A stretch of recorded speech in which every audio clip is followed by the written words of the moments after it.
नमस्कार, मैं हूं अवनींद्र राजतोष। आपका बहुत बहुत स्वागत है हमारे खास कार्यक्रम छू लो आसमान में। आसमान छूने की कल्पना वही करता है जिसके अंदर प्रतिभाएं ज्वार भाटा की तरह उफान मारती हैं। और वैशाली परीख एक ऐसी महिला है, एक ऐसी युवती है, एक ऐसी बच्ची हैं जिनके अंदर टैलेंट कूट कूट कर भरा है। अगर हम बात गुणों की करें तो उनके अंदर आवाज़ की दुनिया का एक जाना माना अनुभव है। साथ ही साथ वो एस्ट्रोलॉजी की जो खुशी होती है उसको महसूस कराती हैं, सामने वाले को निगेटिव कम बताती हैं, पॉजिटिव ज़्यादा बताती हैं, ताकि उनकी जो मानसिकता है उसमें कोई फ़र्क नहीं आए। और अभी एक एक्टर के तौर पर वो बहुत ज़्यादा चर्चे में हैं। जी हाँ, हम बात कर रहे हैं एक ऐसे वीडियो की जिसमें उन्होंने तिरंगा के साथ साथ एक पुलिस वाले की जिम्मेदारी को समझते हुए उसको एक नया रूप दिया है कुंदन सिंह के साथ। और अक्सर पुलिस वालों के साथ इनका एक रिश्ता रहा है, क्योंकि ये पुलिस वालों के घर से ही आई हैं और ऐसे में जाहिर है इनसे ज़्यादा कोई गुस्ताखी नहीं कर सकता। वैशाली जी, आपका बहुत बहुत स्वागत है। बहुत बहुत धन्यवाद आपका। जी, बहुत बहुत सबसे शुक्रिया। पहले आपको बधाई कि आपने जो एल्बम किया है बहुत पसंद कर रहे हैं लोग, खासकर जी पुलिस वाले बहुत पसंद कर रहे हैं। और जिस तरह से उसमें विषय वस्तु उठाया गया है उसकी शुरुआत कैसे हुई? जी देखिए कि साई विनायक की फ़िल्म से तो मैं शुरुआत से ही जुड़ी हुई हूँ। और जैसे आपने अभी आपने कहा कि मैं पुलिस फैमिली से ही हूँ, तो मेरे पिताजी पुलिस ऑफिसर थे, बतौर रिटायर्ड एसीपी जी। वो थे। पिछले साल उनका निधन हो गया, लेकिन यानी कि बचपन से ही पूरा माहौल देखा है। पुलिस स्टेशन के कंपाउंड में बड़ी हुई हूँ। हमारे घर के सामने जेल था। सारे प्रैक्टिस परेड के वगैरह सारा हमारे आंखों के सामने हुआ है, आंखों देखा है। जी। तो ऐसे में पली बड़ी हूँ। और कुंदन सिंह और साई विनायक की फिल्म्स जो काम करते हैं पुलिस और आर्मी बलों के समर्थन में काम करते हैं, तो मुझे ये पहले से ही बहुत अच्छा लगा। क्योंकि देखिए, हम हमेशा निंदा ही करते हैं जी। जब कोई चीज़ें सही नहीं चलती, लेकिन हम ये नहीं सोचते कि सिस्टम भी एक तरीके से चलता है, अपना तरीका होता है हर चीज़ का चलने का। तो ऐसे में मुझे बहुत अच्छा लगा कि कोई तो है जो समझता है कि ये किन हालातों से गुजरते हैं और कितना कुछ करते हैं लोगों के लिए। मैंने खुद देखा है अपने पिता को, जो उनके इन्फॉर्मर्स हैं या इवन आम नागरिक है, उनकी मदद करते हुए। नौकरियों के लिए उन्हें कॉल्स आते थे कि सिफारिश कर दीजिए हमारे लिए, ये कर दीजिए, वो कर दीजिए। तो अपार्ट फ्रॉम पब्लिक सर्विस वो कितना करते हैं लोगों के लिए, ये मैंने खुद देखा है। बिल्कुल। तो इसलिए मुझे बहुत अच्छा लगा ये जो काम कर रहे थे, और मैं हमेशा से ही जुड़ना चाहती थी। और मुझे मौका मिला साई विनायक की फिल्म्स और कुंदन सिंह के साथ जुड़ के काम करने का। इसके लिए मैं सच में अपने आप को खुश नसीब समझती हूँ। मतलब देशभक्ति और संस्कार में जी, घुल चुकी है। बिल्कुल बिल्कुल। और बिल्कुल। अगर हम आवाज़ की दुनिया की बात करें, जिस तरह से जी आप रेडियो पर एफएम के हाँ ज़रिए हाँ।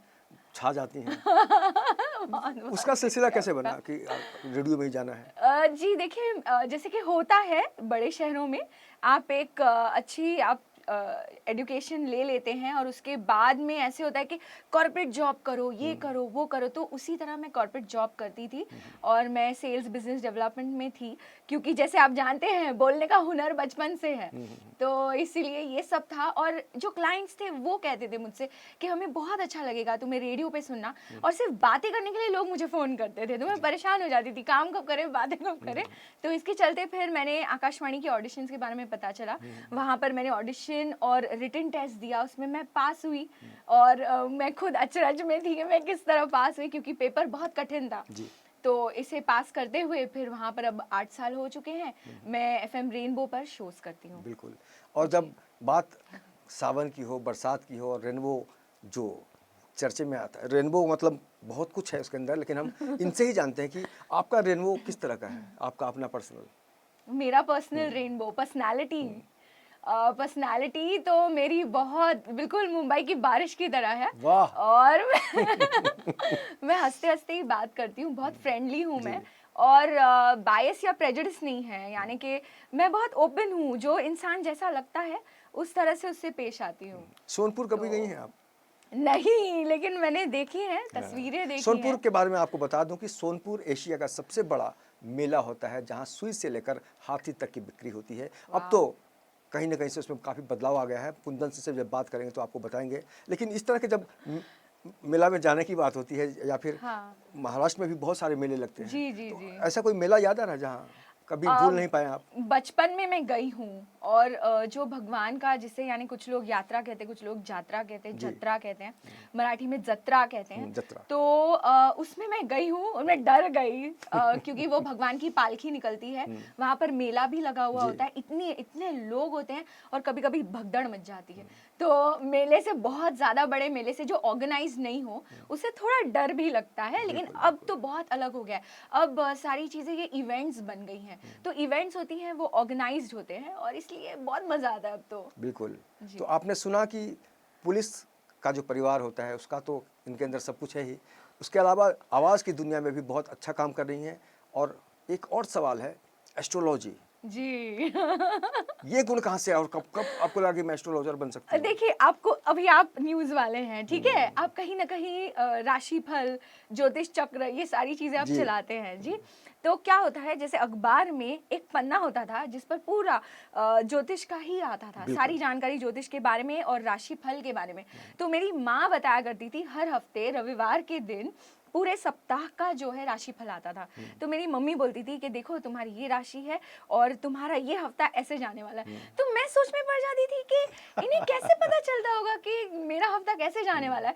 तो एक जो जिज्ञासा थी, वो बहुत बड़ी जिज्ञासा थी। और जिन ज्योतिष के पास हम जाते थे, एक ज्योतिष आचार्य जिनके पास हम जाते थे सलाह लेने वगैरह, तो उन्होंने मुझसे कहा कि तुम करोगी ये चीज़, तुम्हें बहुत पसंद है, लेकिन थोड़ा रुक जाओ, आराम से करना।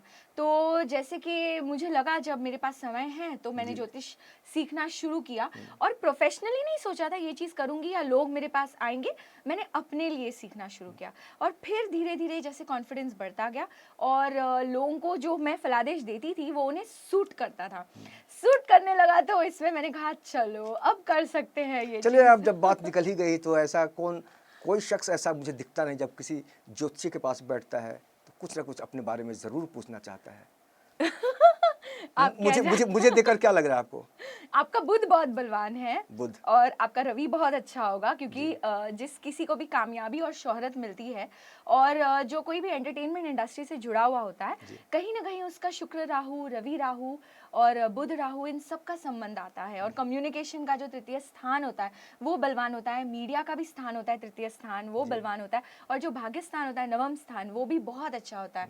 तो बेसिकली ये कुछ चीज़ें हैं। अगर आप सोचते होंगे कि क्या मैं एंटरटेनमेंट इंडस्ट्री के लिए बना हूँ, तो ये आपकी चीज़ें आपकी पत्रिका में होनी चाहिए। और जैसे ही आपका जन्म होता है भाई, पता चल जाएगा आप क्या करने वाले हैं, आगे नाम रोशन करने वाले किस तरह से। बिल्कुल। और कुल का नाम वही रोशन करता है जिसकी सोच में अच्छी बातें होती हैं, संस्कार में दम होता है। लेकिन बहुत सारे ऐसे घर भी देखने को मिला है जहाँ सब कुछ सही है लेकिन कई बार स्थितियाँ बहुत बिगड़ जाती हैं, जैसे बहुत बड़े बड़े परिवार बिखर जाते हैं। उस तरह को इस तरह की जब घटनाएं आप देखती हैं वैशाली, तो आपको क्या लगता है कि इसको हम ठीक भी कर सकते हैं एस्ट्रोलॉजी से? बिल्कुल ठीक कर सकते हैं। देखिए, सब कुछ कुल मिला के, जैसे सारी नदियां जो है समंदर में जा करके विलीन होती हैं, जी। उसी तरह हमारा सारा कुछ जो है वो हमारे पितरों की तरफ से आता है। हम भी खुद के ही पितर रहे होते हैं, हम अपने ही पूर्वज रहे होते हैं। तो ये इन्हें कार्मिक नॉट्स कहा जाता है। तो जब भी आप कोई ज़्यादा प्रॉब्लम्स है तो उस भाव को, पत्रिका की, आपकी कुंडली की उस भाव को आप शुद्ध कर सकते हैं मंत्रों से, पूजा से, उपासना से। और सबसे बड़ी बात होती है, हम सबके अंदर सोम होता है, तो ये जो संस्कार है ये सोम पर होते हैं हमारे। तो इन्हीं के थ्रू हम शुद्धिकरण करके अपना, हम जो है आगे आने वाले वक्त में अपने हालात सुधार सकते हैं। चलते चलते मैं चाहूँगा आप अपने भविष्य के बारे में भी इशारा कर दीजिए कि और क्या क्या करने वाली हैं आप, ताकि लोग उसका इंतजार करें। देखिए, सपने तो हर एक की आंखों में होते हैं, जी। ढेर सारे, कई सारे होते हैं, लेकिन उसके पीछे बहुत ज़्यादा मेहनत होती है और बहुत सारी बातें होती हैं। तो मैं बस यही दुआ करती हूँ ऊपर वाले से, भगवान से, कि जो कुछ भी हो अच्छा हो। इसमें मुझे ऐसे लगे कि बतौर एक इंसान मैंने बहुत प्रगति की है, मैंने कामयाबी हासिल की है। बाकी सारी चीज़ें तो ठीक है, वो तो आती ही है। फर्स्ट मुझे लग रहा है कि आने वाले दिनों में एक बहुत खतरनाक इंस्पेक्टर का रोल आप करने वाली हैं, जिसमें आपने कोई भविष्यवाणी कर दी मेरे बिल्कुल लिए। मुझे लग रहा है, और मैं संकेत भी मतलब दे ही रहा हूँ आपको कहीं ना कहीं से। जी जी जी जी, बहुत एक धन्यवाद। पुलिस वाली महिलाओं को लेकर जो सोचती है वो बता नहीं सकती है, लेकिन जब उसको मौका मिलता है तो बता देती है सबको कि एक नारी कितनी भारी होती है। और आने वाले दिनों में जिस तरह से आप गतिविधियों को बढ़ा रही हैं, बढ़ाने की कोशिश कर रहे हैं, उस पर आपको लगातार सफलता मिले वैशाली जी। और बहुत मैं बहुत दुआ करूंगा कि शुक्रिया। आने वाले दिनों में आपके सारे ख्वाब, आपकी सारी भविष्यवाणियां जो अपने बारे में आपने सोची है, वो सब सच हो जाए। बहुत बहुत शुक्रिया, बहुत बहुत उन लोगों को धन्यवाद। क्या कहेंगी जो आपको लगातार रेडियो पे सुनते रहे हैं? उनसे मैं यही कहूंगी कि अब तक आप मुझे सिर्फ सुन रहे थे, अब आप मुझे देखेंगे भी। बिल्कुल। तो यही ज़िंदगी की कहानी है कि कब कहाँ कौन सी घटना घट जाए, इसका एहसास तो होता है इंसान को, लेकिन वो सोच नहीं पाता कि आखिर ऐसा क्यों हुआ, ऐसा क्यों होना चाहिए और क्या होगा। इन सबों के बीच आप अपने आप को स्थिर तब कर सकते हैं जब आप संकल्प ले लें, जिस तरह से वैशाली ने संकल्प लिया है कि पुलिस वालों के लिए बहुत अच्छा काम करना है, देश के लिए अच्छा काम करना है, और लोगों की जो बातें गड़बड़ा जाती हैं तो उसको बतौर एस्ट्रोलॉजर उसको ठीक करना है। हमसे बात करने के लिए बहुत बहुत शुक्रिया। आपका भी बहुत बहुत धन्यवाद, इतना अपना थैंक यू। कीमती वक्त आपने दिया। कोई कीमती वक्त नहीं बहुत है, अच्छा बस लगा, वक्त थैंक गुजर यू। जाए वही कीमती होता है। तो इस खास पेशकश में इतना ही। बाकी की खबरों के लिए आप देखते रहिए N24 न्यूज़ और मुझे दीजिए इजाज़त। नमस्कार।